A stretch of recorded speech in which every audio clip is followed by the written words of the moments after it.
প্রিয় ভাই ও বোনেরা, ইস্তিগফার ও তাওবা শুধু একটি শব্দ নয়, এটি জীবনের মোড় ঘুরিয়ে দেওয়ার এক অলৌকিক উপায়।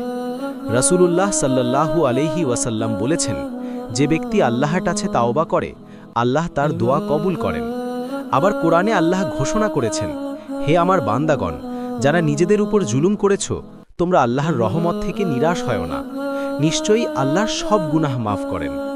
ভাবুন তো, আল্লাহ নিজেই আমাদের ডাকছেন ফিরে আসার জন্য। যখন আমরা অন্তর থেকে ইস্তিগফার করি, আমাদের জীবনের অন্ধকার দূর হতে থাকে, সমস্যার সমাধান আসতে শুরু করে, এমনকি যেখানে আশা ছিল না সেখান থেকেও রিজিক ও বরকত আসে।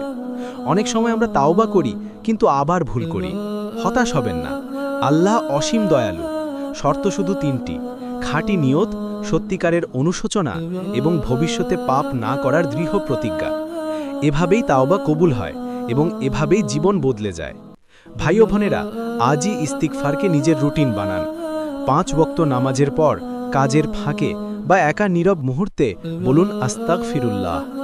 আপনি দেখবেন আপনার অন্তরে এক নতুন শান্তি নেমে এসেছে, জীবনে এক নতুন আলো প্রবাহিত হয়েছে।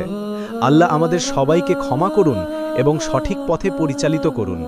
আমিন।